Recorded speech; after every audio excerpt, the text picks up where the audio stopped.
오늘 송구영신 예배를 통해서 하나님께서 우리에게 보여주시는 말씀은 구약 성경에서 가장 짧은 책입니다. 그래서 그런지 우리가 특별한 관심을 갖지 않는 책이기도 한 것 같습니다. 그러나 21절밖에 되지 않는 이 짧은 예언서 속에 우리의 인생을 향한 본질적인 질문이 담겨 있어요. 그 질문이 무엇입니까? 우리는 과연 무엇을 예배하며 살아가는가입니다. 사실 오바댜라는 이 이름 자체가 우리가 예배해야 될 대상이 누구이신지를 이름으로 말해주고 있어요. 이 종이라는 뜻을 가진 에베드라는 단어와 여호와 할 때의 야가 합쳐진 이 단어가 오바댜입니다. 이 이름의 뜻이 뭐냐면 여호와의 종이에요. 조금 더 풀어서 이렇게 의미를 해석하면 여호와를 예배하는 자라는 뜻도 있습니다. 제가 이 오바댜라는 이름이 가진 의미를 묵상하면서 한 해의 마지막인 오늘 우리가 던져야 될 질문이 무엇인가? 나는 지난 한 해 하나님의 종으로 살았는가? 아니면 다른 무언가의 종이 되어 그것을 예배하며 살았는가? 제가 오늘 본문을 묵상하면서 계속 들었던 질문이 이거예요. 나는 하나님의 종으로 살았는가? 아니면 다른 것의 종으로 살았는가? 여러분, 왜 이 질문이 중요합니까? 오늘 우리가 살펴본 본문에 등장하는 이 에돔이야말로 하나님을 버리고 다른 것을 예배한 인생의 결말이 무엇인지를 우리에게 명확하게 보여주기 때문입니다. 그리고 이러한 에돔의 모습이 우리 안에도 있다는 사실을 부인할 수 없기 때문이에요. 한 해의 마지막 날 이 말씀을 우리에게 주시는 이유는 분명하다고 저는 믿습니다. 하나님 없이도 잘 살아갈 수 있다는 교만을 멈추고 내년 한 해 하나님이 왕이심을 믿음으로 선포하며 살기를 간절히 바라시는 하나님의 마음이 있기 때문입니다. 그래서 우리 모두가 한 사람의 오바댜, 하나님의 종, 하나님을 예배하는 사람, 오바댜로 살아가길 원하시기 때문입니다. 그런 면에서 오늘 본문을 살펴보니까 오늘 본문은 우리가 이 한 해를 마무리하면서 버려야 될 것이 무엇인가, 그리고 내년을 우리가 바라보면서 취해야 될 것이 무엇인가를 우리에게 말씀해 주고 계십니다. 2025년 한 해를 마무리하면서 우리가 이 시간에 버려야 될 것들은 좀 버리고 또 내년 한 해 우리에게 주신 소명으로 또 사명으로 붙들어야 될 것이 무엇인지를 함께 나누길 원하는데요. 먼저 본문은 우리가 버려야 될 것이 무엇인지 한 가지를 말씀해 주십니다. 그 버려야 될 것이 무엇입니까? 제가 제목을 붙여봤어요. 별명을 붙여봤습니다. 영적 에돔주의. 영적 에돔주의. 한번 따라해 볼까요? 영적 에돔주의. 오늘 본문을 통해서 하나님은 에돔을 이렇게 질책하십니다. 3절 보세요. 너의 마음의 교만이 너를 속였도다. 바위 틈에 거주하며 높은 곳에 사는 자여, 네가 마음에 이르기를 누가 능히 나를 땅에 끌어내리겠느냐 하니 너의 마음의 교만이 너를 속였도다. 여러분, 영적 에돔주의의 핵심이 무엇인지 아십니까? 교만이에요. 여기서 이 교만으로 번역된 단어가요, 자돈이라는 히브리어인데, 이 단순히 이제 콧대가 높아졌다, 스스로 잘난 체하다, 이런 일반적인 교만을 넘어서는 의미를 가지고 있습니다. 이 단어의 어원을 제가 살펴보니까요, 끌어넘치다 라는 뜻의 어원이에요. 끌어넘치다. 라면이나 국을 냄비에 끓여 보신 경험 있으시잖아요. 그 냄비에 끓이다 보면요, 막 거품을 일으키면서 그 냄비에 그 선을 넘을 때가 있지 않습니까? 가스레인지에 불을 꺼버리고 주변을 지저분하게 만들어버리고, 이렇게 하나님이 정해주신 피조물의 경계가 있는데 이 피조물의 경계를 넘어서 스스로를 부풀리는 상태가 바로 교만이라는 것입니다. 하나님의 공급하심을 믿고 또 그분의 은혜를 의지하고 그분만을 예배하며 살아야 되는데 하나님이 정해주신 그 선을 넘어서는 것, 하나님이 필요 없다고 여기는 것, 다시 말해서 교만은 무엇입니까? 자아가 끌어넘치는 상태예요. 교만이 뭐라고요? 자아가 끌어넘치는 상태. 그래서 하나님을 삶의 보좌에서 끌어내립니다. 그리고 그 자리에 반드시 하나님이 아닌 다른 무언가를 얹어둬요. 여러분, 이것이 영적 에돔주의의 핵심입니다. 오늘 본문을 보시면요, 에돔이 하나님 대신 예배한 것들이 무엇인지 드러나 있습니다. 하나님은 이들이 예배한 것들을 다 내가 멸하겠다라고 선언을 하셔요. 그리고 이들이 예배한 4가지가 구체적으로 무엇인지 우리에게 보여주십니다. 에돔은 무엇을 예배했을까요? 첫 번째로는요, 환경을 예배했어요. 3절을 보세요. 바위 틈에 거주하며 높은 곳에 사는 자여, 네가 마음에 이르기를 누가 능히 나를 땅에 끌어내리겠느냐 하니, 바위 틈에 거주하며 높은 곳에 사는 자여. 이들이 살았던 이 지형은요, 난공불락의 요새와도 같았습니다. 바위산으로 이루어졌었어요. 그래서 적군들이 감히 침투해 올 수 없는 환경적으로 너무나 유리한 조건이 있었습니다. 그러다 보니까요, 누구도 나를 끌어내릴 수 없다, 이 확신을 가졌던 것 같아요. 이들이 뭘 예배했다고요? 환경을 예배했어요. 그런가 하면 돈을 예배했습니다. 6절을 보시면요, 이들이 자신들이 세운 견고한 성에 살면서 감추어둔 보물이 있었다는 것을 하나님이 지적하십니다. 6절을 보세요. 에서가 어찌 그리 수탈되었으며 그 감춘 보물이 어찌 그리 빼앗겼는고. 이들은 견고한 성에 살면서 돈을 끌어모았던 것 같아요. 그리고 나는 부자다, 나는 배부르다, 나는 안전하다, 스스로를 그렇게 안위했던 것 같습니다. 그런가 하면 세 번째로 관계를 예배했어요. 첫 번째는 환경을 예배했고요, 두 번째는 돈을 예배했고요, 세 번째는 관계를 예배했습니다. 이들은요, 하나님보다 동맹국을 더 의존했어요. 그래서 7절을 보십시오. 너와 약조한 모든 자들이, 이런 표현이 나옵니다. 너와 약조한 모든 자들이. 근데 이 말을 직역하면요, 너와 언약한 사람들이에요. 언약이라는 단어를 썼어요. 여러분, 언약은 누구와 누구의 관계 속에서 일어나는 것입니까? 하나님과 하나님의 백성 사이에 일어나는 게 언약이에요. 베리트. 근데 그 단어를 굳이 하나님께서 이 에돔과 다른 나라와 맺은 그 동맹의 언약이라는 단어를 쓰신 거예요. 무엇을 뜻합니까? 무엇을 지금 지적하고 계신 거예요? 하나님과의 관계, 그 언약의 관계를 깨뜨리고 네가 대신 다른 동맹국들을 나보다 더 의존했구나, 그것을 말씀하고 있는 것 아닙니까? 마지막으로 이들이 예배했던 것은 지혜입니다. 세상의 지혜예요. 하나님이 주신 지혜가 아니라 세상이 가지고 있는 방법들이에요. 그것을 더 신뢰했습니다. 그래서 8절에서 이렇게 지적하시잖아요. 여호와의 말씀이니라 그날에 내가 에돔에서 지혜 있는 자를 멸하며 에서의 산에서 지각 있는 자를 멸하지 아니하겠느냐. 이들이 무엇을 예배했다고요? 환경, 돈, 관계, 지혜. 여러분 보십니까? 전혀 낯설지가 않아요. 환경, 돈, 관계, 지혜. 올 한해 우리의 삶을 한번 돌아보면 좋을 것 같습니다. 우리는 과연 이 네 가지에서 정말 자유로웠는가 스스로 한번 질문해 보세요. 혹시 여러분은 여러분이 가지고 있는 그 환경을 하나님보다 더 신뢰하진 않았습니까? 이제 분당의 재개발이 본격적으로 시작이 되면요, 집값이 지금보다 더 오를 거래요. 제가 사는 것도요, 막 재개발 소식이 들리니까 벌써부터 막 얼마씩 올랐다더라, 이런 소식이 들려요. 혹시 그러는 사이에 이런 마음이 든 것은 아닙니까? 아, 내가 이 아파트에 살고 있으니까 내 인생이 안전하다, 이 에돔의 고백처럼 누가 나를 끌어내리겠는가? 그게 아니면 혹시 감추어둔 보물은 없습니까? 하나님께서 나의 인생의 공급자가 되십니다, 하나님 없으면 내가 살아갈 수 없습니다, 이러한 믿음보다 내가 가지고 있는 어떤 주식, 어떤 코인, 어떤 연금, 이것이 결국 나를 살려줄 것이다, 나를 먹여 살릴 것이다, 이런 생각이 있는 것은 아닙니까? 여러분, 인맥은 어떤가요? 뭐니 해도 줄을 잘 서야 된다는 그 생각이 우리 안에도 있지 않습니까?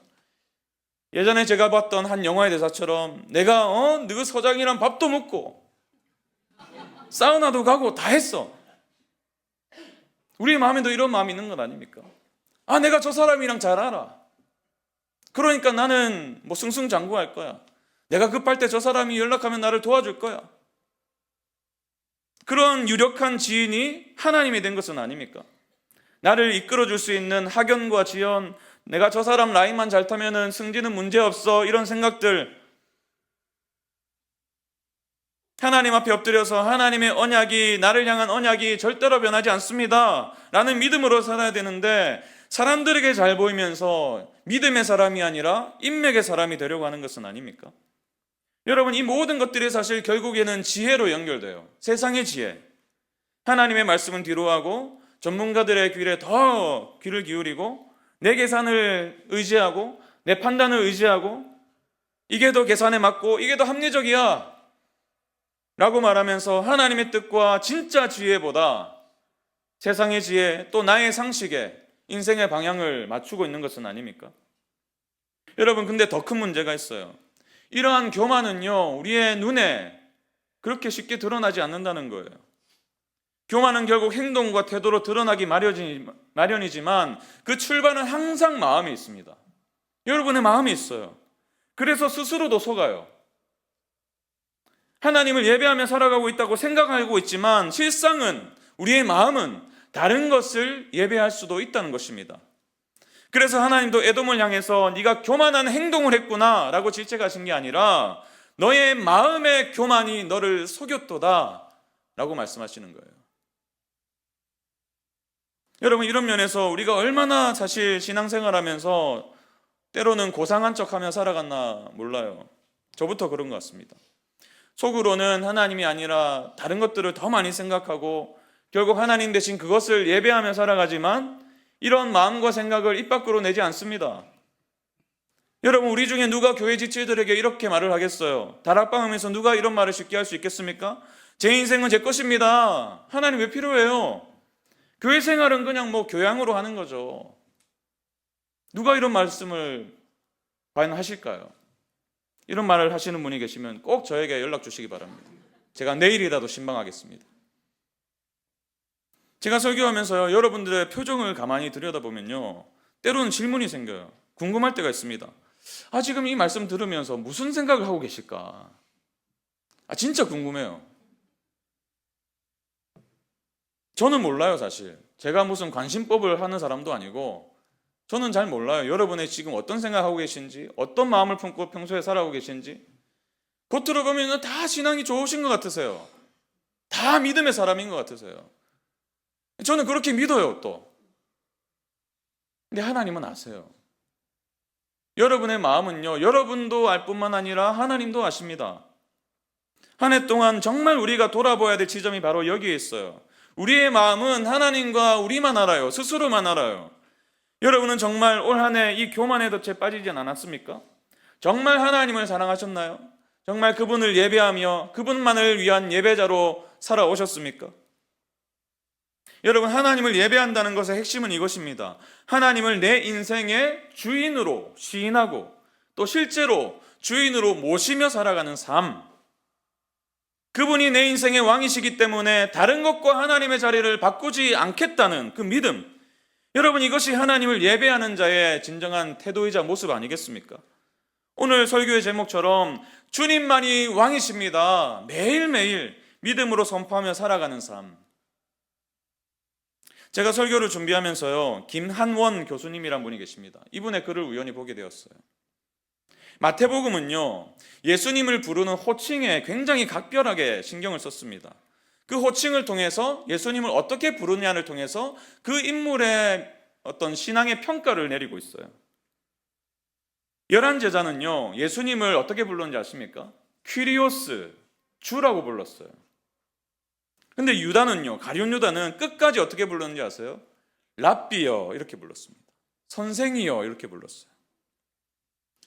그러니까 무슨 말입니까? 유다에게는요, 예수님은 인생을 걸고 따라야 될 주인이 아니라 그저 배울 점이 많은 탁월한 리더에 불과했던 것입니다.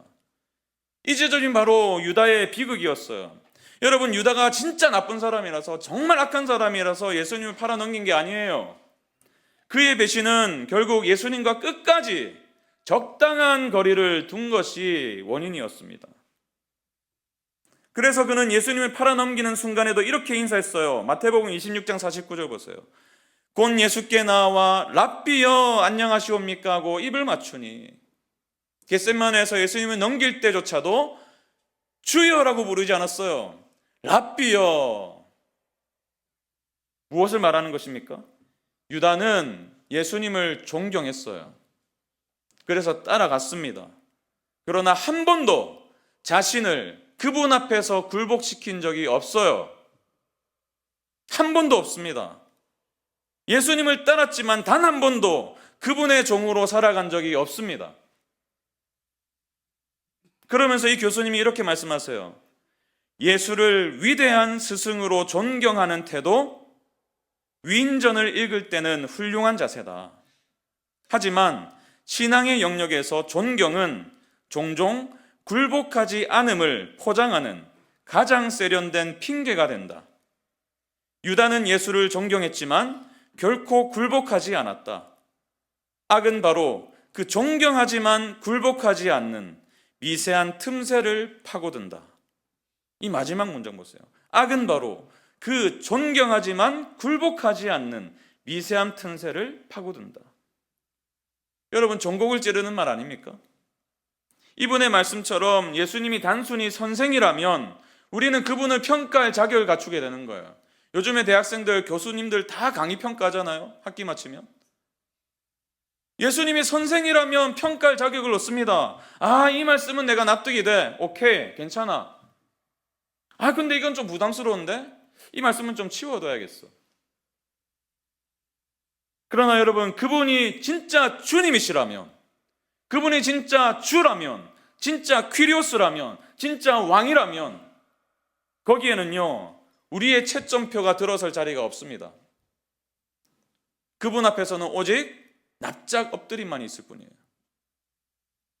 그게 예배예요. 여러분 어떠십니까? 오늘 주님이 우리에게, 여러분 한 분 한 분에게 이렇게 질문한다고 생각해 보세요. 너희는 나를 누구라 하느냐? 너희는 나를 누구라 하느냐? 여러분은 무엇이라 대답하실 것입니까? 적당한 거리를 두면서 강의 평가를 기다리는 선생입니까? 아니면 감히 거부할 수 없는 나의 주님이십니까? 물론 우리는 주여 주여 부르짖으며 기도할 때가 많아요. 주님이라고 부릅니다. 그러나 정직하게 우리의 그러한 마음을 들여다보면 여전히 주님이 왕이 아닐 때가 많아요. 입으로는 왕이십니다, 주이십니다 고백하지만 여전히 내가 주인이에요. 그래서 환경, 돈, 관계, 지혜, 이것을 얻기 위해서 주님의 도움이 필요한 것은 아닙니까? 여러분, 물론 이것이 잘못된 것이 아닙니다. 좋은 환경도 필요해요. 돈도 필수적이죠. 관계와 지혜, 이 세상을 살아가면서 얼마나 중요한 요소인지 모릅니다. 이런 모든 것들을 다 버리란 말이 아니에요. 이것을 다 뒤로 하고 수도원에 들어가 사세요라는 말도 아닙니다. 제가 늘 강조하잖아요. 사랑의 순서가 중요하다고요. 환경과 돈과 관계와 지혜가 있어야 될 위치에 있어야 되는데 하나님의 자리에 오르는 그것이 문제라고 말씀드리지 않습니까? 하나님이 내 모든 인생의 주가 되실 때, 그분이 나의 왕으로 다스리실 때, 그래서 내가 그분을 가장 사랑할 때 그 다른 모든 것들이 제자리를 찾는 거예요. 제자리를 찾을 때 우리가 그것을 바르게 사용할 수 있습니다.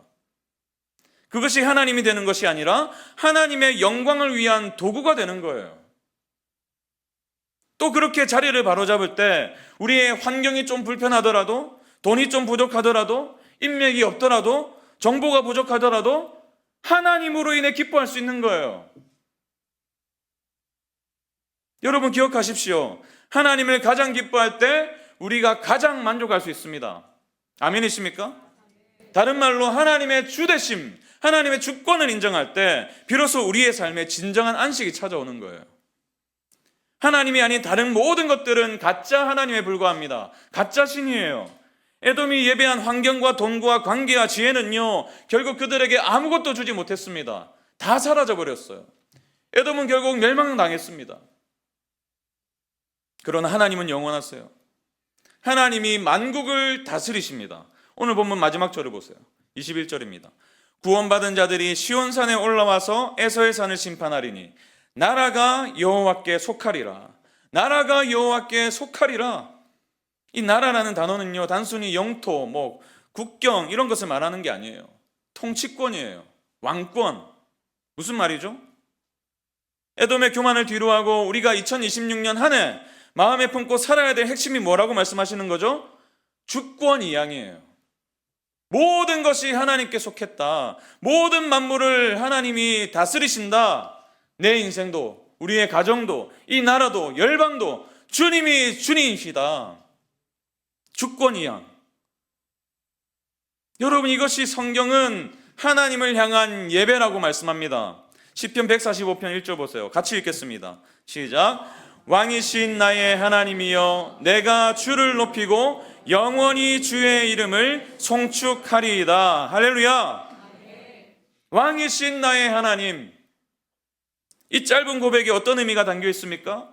하나님, 올 한 해 나의 삶을 돌아보니 제 힘으로 여기까지 온 게 아닙니다. 모든 것이 하나님이 베푸신 은혜입니다. 내 인생의 왕은 내가 아니라 하나님 당신이십니다. 여러분, 그래요. 2025년 이 한 해의 마지막 날에 주권 이양이야말로 내년에 우리가 취해야 될 핵심인 것입니다. 그리고 이것이 매주 드려지는 예배 때마다 선포되고 고백되어야 될 우리의 신앙의 고백인 거예요. 그분의 공급을 의지하는 것이 보물을 쌓아두는 것보다 평안하다. 그분의 보호하심을 믿는 것이 바위 틈에 요새를 짓고 사는 것보다 훨씬 더 안전하다. 그분의 뜻대로 살아가는 것이 세상의 지혜를 쫓아 살아가는 것보다 훨씬 더 지혜롭다. 여러분, 이것을 믿고 이 믿음대로 살아가는 삶이 바로 예배자인 것입니다. 저는 확신해요. 우리 기쁨이 되는 교회 모든 성도님들 한 분 한 분, 자녀 세대로부터 어른 세대까지 모든 우리 성도님들을 하나님의 거룩한 예배자로 부르신 줄로 믿습니다. 주님의 주되심을 인정하는 인생. 제가 오늘 설교를 준비하는 동안 계속해서 이 찬양이 흥얼대었어요. 저희 아내가 평소에 너무 경건한 사람이라서 평소에 찬양을 집에 틀어놓고 살아요. 그래가지고 저도 우연히 듣게 되는 찬양이 몇 곡 있거든요. 근데 이 곡이 최근 들어서 제 귀에 계속 꽂히는 거예요. 오늘 설교의 제목이기도 합니다. 주님만이 왕이십니다. 어제는요, 제가 이 곡을 목양실에 틀어놓고 원고를 쓰고 있었는데요, 이 단순한 가사가 계속 마음에 막히면서 도저히 원고를 써내려갈 수가 없었어요. 그래서 잠시 멈추고 마음을 다해서 이 찬양의 고백을 함께 찬양했습니다. 주님만이 왕이십니다. 주님만이 왕이십니다. 주님만이 왕이십니다. 주님만이 왕이십니다. 내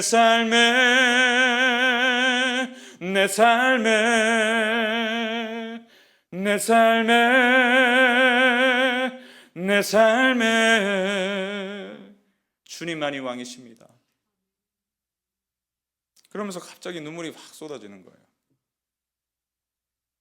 주님만이 왕이십니다. 이 짧은 한마디 고백이면 되는데 올 한 해 돌아보니까요, 얼마나 내가 왕이 되려고 애를 썼나 모르겠어요.